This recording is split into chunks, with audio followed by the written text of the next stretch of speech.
today's show, we have a list of ways to make your life easier, healthier, and more entertaining. Host a dinner party without stress. If you have a dish that has any type of sauce or puree, make it a day in advance. And I'm already sweating. the perfect workout for a better behind. Boom. Right there's butt. But first, It's a great time to find deals. what's hot to buy in August? You can fight inflation right now by hitting the back to school sales. It's your life, it's your list, and it starts right now. Hey everyone, I'm Christina Guerrero. And I'm Jimmy Rhodes. And KG, if there's one thing retailers hate, it's paying to store stuff, which means there are at least a couple of reasons they're ready to give you a good deal. That's right. Reason number one, summer's almost over and they want that inventory out. Reason number two, there are products companies ordered too much of in case the pandemic kept us locked up. So if you're looking for the right things, now's a great time to shop. What to buy in August is our featured story at the top of the list. We long for summertime all winter long, but by August it's tick season. Our clothes are sticking to us, our kids are bored, and the mosquitoes seem to have the upper hand. In the month of August, we start thinking of the fall and the year ahead. Hey, it's John Matteries from Don't Waste Your Money. Stores are clearing everything out that they've had there since the beginning of the year. And most of them have a lot of extra inventory, so It's a great time to find deals. we're writing down what to buy in August, and it starts with back-to-school sales. You can fight inflation right now by hitting the back to school sales at major retailers like Walmart, Target, Staples, Best Buy. This is the month to buy the office supplies, backpacks, clothing for the kids. Kids' shoes. We know kids outgrow those shoes in 3 weeks, so now is the time to get a great deal on them. And if you keep getting the spinning beach ball or the blue screen of death, good news. Back-to-school sales bring price drops on laptops. In fact, it's the second best time of the year next to Black Friday to buy a laptop. You'll find big deals at HP, at Dell, and at office supply stores on laptops at 30% off or more. And I must say that Apple MacBooks are rarely on sale, but you're going to find some deals on MacBooks right now.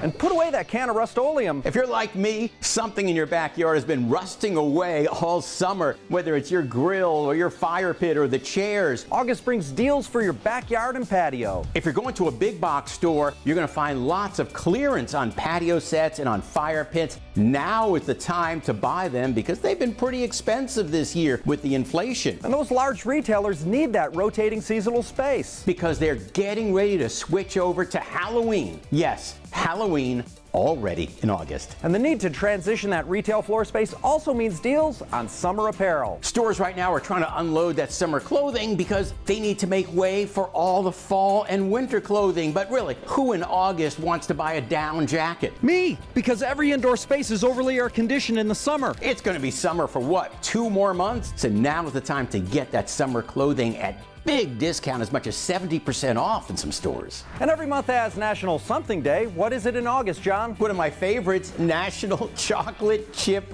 Cookie Day, because who doesn't like a chocolate chip cookie? I don't know, my dentist. I love the ones that you buy in the tube and you cut them up and put them in the oven for 10 minutes. I always burn them, but they're great. John, you seem to be stuck in a cookie-induced reverie. Any deals? You can find deals on chocolate chip cookies. You can also find freebies. A bunch of restaurants will be giving them out free on August 4th. So check out National Chocolate Chip Cookie Day. Get a glass of milk to go with it. You're going to leave happy. What to buy in August is at the top of the list. One of the ultimate ways to celebrate with friends is to throw a dinner party.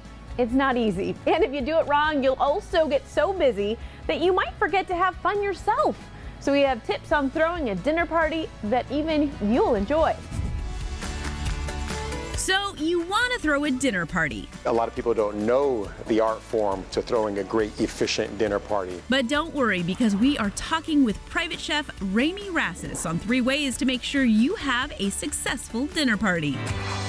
First up, prepare ahead of time. If you have a dish that has any type of sauce or puree, make it a day in advance. It's going to be just as good the next day. I've made sauces very similar to all these ingredients is it creates quite a mess. And so you don't have to be worrying about that mess the day of your party. You can also prepare your vegetables ahead of time. There's a French term, mise en place. Mise en place. Mise en place, Mise en yes. Which basically just means getting your ingredients in place. So chop up your veggies, add your spices, and set them aside to cook the next day. With your starches, whether it's rice, rice or potatoes, you can do it a day in advance. So what I do is I cook the pasta al dente. We cook it for like maybe 5 minutes. And then the day of, you can take this linguine and just have a pot of boiling water and just put the linguine in a strainer, dump it in the water for a few seconds. It gets hot and it completes the cook. If you're preparing meat for a dinner party, season and marinate the night before, but wait for the day of to cook.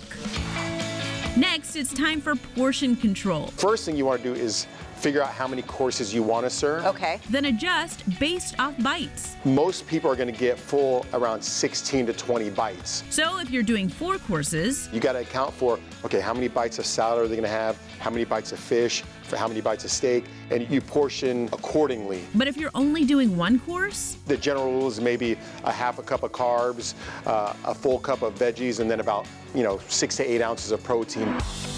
And lastly, if you're going with a plated dinner party, presentation is key, starting with the sauce. What I was doing with the spoon, the smearing technique, if you actually have a toothpick and you have 2 different types of sauces, you can use a toothpick and just kind of spiral, swirl the colors together. Be creative and design the sauce on your plate however you'd like. And then, if you notice, we layered everything. So I like to layer stuff where we have, the puree with the scallop on top and the sauce on top of that, and then the garnish on top of that.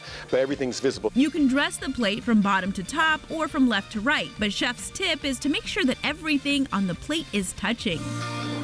We're taking your dinner party from 0 to 100 with 3 simple steps.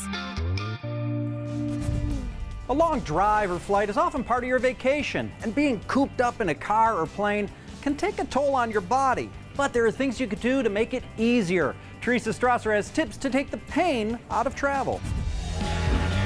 Traveling on trains, planes, and in automobiles can leave us with an achy body. We're human beings. We move around. So us being steady in one place is just not normal for us. So our muscles are not used to it. They're used to being active. We spoke with Dr. Blesson Abraham, a chiropractor at Brunswick Health and Physical Therapy Center in New Jersey, to learn how to minimize travel pains in the body.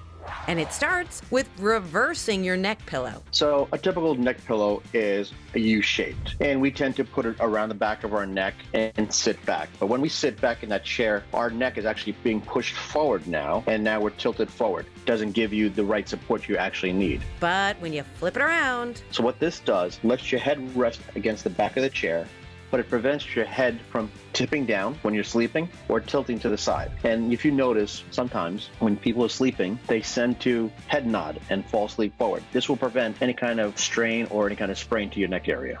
next, schedule stretch breaks. Let's say, for example, you're at the airport, so you're just waiting for your plane to arrive or be ready for you. So get up, walk around the lounge, walk around the gate, make a lap. If you're in the plane itself, you're sitting in the plane, walk up and down the aisle. It's not uncommon to see people do laps up and down the aisle of the airplane these days anymore. And when you're taking road trips, do simple stretches in the car. You can do just a head to shoulder and take your other opposing hand and pull down.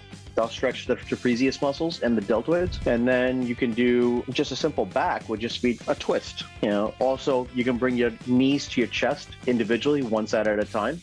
And when you arrive at your destination, always decompress. If you're in your hotel room or you're at home, just relax and essentially decompress. And the main thing here is that you want to take a rest. People say traveling is not that stressful. It's very stressful no matter what, because you're on a clock, you're on time. You have to make your flight. You have to sit in a chair that might be uncomfortable for an hour, 2 hours, or 3 hours, whatever it is. But sleep is what you need. That recovery time for your body to get over 6 to 8 hours that you need to get is desperately needed after a long trip. We're easing our travel pains thanks to these tips. Still to come on the list. The only native artifacts in here are those bands. Critically acclaimed shows highlighting Native Americans. We're people too, and we're still here. And 5 things you didn't know about stingrays. Some of them are found right on the shoreline. Plus, is this so I can't run? work your glutes with our helpful hints. There is no special exercises. It's doing the common ones right. That's all next on the list. YouTube, yes, I know you were right in the middle of watching the show and I've interrupted. I'm sorry. I just want to let you know that if you hit subscribe and ring the bell to turn on notifications, you'll never miss a minute of the list. Okay, back to the show. Friends, welcome back. Shark Week is over, so it's time for those big guys to step aside and let some other ocean dwellers swim into the spotlight. Jackie Danker has 5 cool facts about stingrays. So many creatures live under the sea, like rays. And they're quite humble creatures, in fact. Despite them being bottom-dwelling, they have considerably high levels of intelligence. We spoke with animal care specialist Kyle Snell at the Odyssey Aquarium in Phoenix, Arizona, to learn 5 things you didn't know about rays. First, there are more than 200 species. Some of them are found right on the shoreline, buried underneath the sand or the mud. Some of them are more open water animals, and they'll swim through great vast depths of the ocean. Others still you can find in fresh water. Stingrays comprise a group of them, and we know those animals as the ones that have barbs or stingers versus the ones that do not. Next, their stingers will grow back. And it is used for protection if the animal ever feels threatened. Whenever a stingray uses its barb to defend itself, there's a venom located along the barb that allow them to inflict a little bit more pain with that punch. There's a good chance that it'll break off inside whatever it is they stung. And over time, that barb will grow right back. Our third factoid, some species bury themselves. They do this to hide from potential predators, and sometimes they do it to ambush prey as well. Buried stingrays are often the cause of people getting stung, usually in their lower extremities. In order to not get stung by a hidden ray, we recommend doing the stingray shuffle, where you keep your feet planted and kind of slide them through the sand. The fourth thing that you didn't know, rays have teeth. We call them dental plates, and they're not teeth that we normally think of like we have in our mouths, but rather go down their throat and allow them to crush open any hard objects they might want to consume, say like a clam. And they fall out too. As the animal ages, new teeth are formed in the back of its throat, and the older teeth are pushed forward until they fall directly out of its mouth. Finally, a group of rays is called a fever. So when rays migrate and congregate together in large groups called a fever, they will often travel distances, say from the Chesapeake Bay all the way down to Brazil through open ocean. And those are 5 things you didn't know about rays. While most children spend their summer break goofing off, some youngins are staying super productive and getting big ups for their accomplishments. Here are 3 awesome kids with stories you just gotta hear. Coming in at number 1, Casa Grande, Arizona 7-year-old Sawyer Dietrich was recently named the National Small Fry Fiddle Champion. You just sit there and go, how is this possible? And it's so fun. He's the 2nd child from his state to win the title at the national competition. The first, none other than his sister Bree. A violin has strings and a fiddle has strings. The last 2 people standing, it's so intimidating. Who's gonna win? It felt really good. Turns out all of Sawyer's 4 siblings are fiddlers, and they all practice together. Sawyer's all over the place all the time, and you're trying to find him and get him to get his fiddle. You get a line, I'll get a bowband. You know what? They make fiddling look fun. At number 2, Wisconsin's Lena Taylor is an 8-year-old who has her own educational YouTube show, Lena's Room, the Hip Hop Nursery. This show is educational and teaches basic topics like dishes, planets, and days of the week. Under the account Kaylin's Children's Channel, she sings to teach kids everything from counting to the months of the year. For all 12, I just named all 12. It's up to you, you can remember. That went better than I expected. She'll have 12 episodes this year, and her music producer parents have already helped her drop a dozen music videos on her website, lenasroom.com. And third on our list of stories about awesome kids, Detroit, Michigan's Maddie Young is a 13-year-old entrepreneur who's slinging Skittles, Starbursts, sausages, and more. We have multiple regulars. They get sausages or hot dogs or smoothies too as well. Maddie's pop-up snack bar can be seen on the corner of John R. Road and Harper Avenue every Tuesday, Wednesday, and Thursday. Most of the candy are $1. The hot dog, they're $3. The sausages, $4. Walk-in tacos are $6. And we also have combos for the hot dogs and sausages. She's been at it since she was 10 and is using the money to save for her future food truck business. Honestly, you can really do whatever you put your mind to. That's always what I've been told when I was little. Maddie, you are making the 313 proud. Way to go. And those were 3 awesome kids with cool accomplishments. Lots more to come on the list. Stay with us.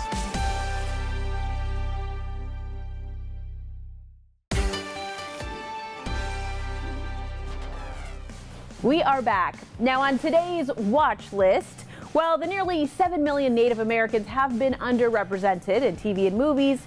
Progress is in the wind. Jackie Danker is highlighting a few recent shows with standout Native American actors and great stories as well. First of all, quit grinning like an idiot. Indians ain't supposed to smile like that. Get stoic. You gotta look like you just came back from killing a buffalo. 90s hits like Smoke Signals and Dances with Wolves brought positive Native American representation to the big screen, but it's taken a long time to see this diversity on the small screen. Used to always just be, you know, they're portrayed as savages. Now we're starting to see them more portrayed as just your average person, people who have their own problems, to show that we're people too, and we're still here. Actor Lane Factor and the Native American Entertainment Coalition's Dave Velarde highlight 3 shows changing the landscape. Deposit more money now for Mark Wisdom. First, the show Lane stars on, Reservation Dogs. I'm just really happy that so many people have liked it and connect with it. Hey, can I spray him with mace? He just threatened an officer. You're not an officer. Kind of am. The first season of this critically acclaimed show won multiple awards, including a Peabody. There's just so much about the show to love and to watch. It's like all Native writers, and they're all able to pull from experiences they've had when they were younger. I'm assuming this isn't over. Yeah, straight. It's genuine, it's real, it's filmed on traditional Native American land down there in Oklahoma. But the cool thing about it is that I have non-Native friends, and I've told them about it, they've checked it out, they're hooked. Try and give you some ancestor teachings here. Old ways. The second season arrives Wednesday on Hulu. Next up, Rutherford Falls. Rutherford Falls, it definitely is a lot more humorous. The only Native artifacts in here are those bands. Both seasons of this comedy scored above 90% on Rotten Tomatoes. It's a comedy about real lives, including real Native lives. This show is really going in uncharted territories with how it's mixing its casts. I just find it really charming. It's available to stream now on Peacock. Yeah. And finally, the drama Dark Winds. Get down! It's really cool shows. It's really suspenseful. Some great storyline, great actors and actresses. I saw something last night. It was real. The 6-episode first season has a perfect critic rating on Rotten Tomatoes. It's just really interesting. It's just a really grounded story. Dark Winds is available now on AMC and AMC+. A second season will debut next year. Did you catch who did it? Not yet. TV showcasing Native American representation on the watch list. We'll be right back. Welcome back. Trainers and kinesiologists are quick to point out the importance of strong, healthy glutes. And sometimes you need some help to give your back end a boost. Hattie D. Jabal shows us what it takes. There's no ifs, ands, or buts about it. We're talking booties, because we all want one. All want one. Is there any like special magical exercises we really need to be doing to help build that? I turned to fitness expert Ryan Reed of Thrive Specialized Training to learn what we need to know to tone our tush. There is no special exercises. It's doing the common ones just right. Classic exercises done with precise form and consistency are the easiest way to the perfect booty. But most of us aren't doing them right. So Ryan is giving us the basics, starting with squats. Foot placement is crucial to target your glutes, and most people get it wrong. When they squat, they go a wide base and their toes and their feet are pointed forward. We do not want that. Inspired to get everyone stepping in the right direction, Ryan created this original format to make things easier. We're gonna go in placement number 2. Once your stance is set, our toes are turned out slightly. We wanna sit down and drive your knees out and sit. And the lower you go, the more glute activation you'll get. Sit, low, low, low, right there, pop up. Up, boom, right there's butt. If you don't get that low on a squat, we're working mostly our quads. I'm already sweating. Next up is kickbacks. Is this so I can't run? So what you can do with ankle straps is go into the gym, connect, and do a kickback. Or you can use ankle straps like these to kick back at home. It's the best. You can work your upper glutes, right? That little shelf area. That's what we want. And we also want the right posture. I don't know if you ever see girls at the gym, they do it with their head up, chest up. We don't want that. We're activating our lower back. Who does that? Who does that? So we're gonna put our head down and chest down, good. And we're gonna kick back with this leg, right? And we're gonna go all the way back. And whether you're at home or at the gym, you can kick back while kicking butt. And last, but certainly not least, hip thrusts. Form is everything when it comes to this movement. And even I thought I had it down. Okay, I love it. Totally wrong. Ryan says we shouldn't focus on thrusting our hips, but instead doing a pelvic tilt. Think about bringing your pelvis under and keeping this stationary. Right there. And this feels completely different. Exactly, right there. Remember, with any glute exercises, you always start with your form and then add weight later. Wow. Yes. I'll be able to crack walnuts by the end of the summer. Getting to the bottom of things with these proper glute workouts. Okay, those are great tips. I said a big butt coming. A big toned butt. Okay. Working out is all about the guns for me. I mean, this jacket is like straining at the seams. Can you tell? Yes, when I think of Jimmy, I think lean, mean muscle machine. YouTube, thank you for watching this episode of The List. I hope it was informative and entertaining, even a little bit surprising. But I guess I'll never know if you liked it. Wait a minute. You can give it a thumbs up to show that you liked it and leave a comment about your favorite part. Well, that's just good communication. And if you subscribe, you'll never miss another episode of The List, like these ones right here. You haven't seen these? Now's your chance.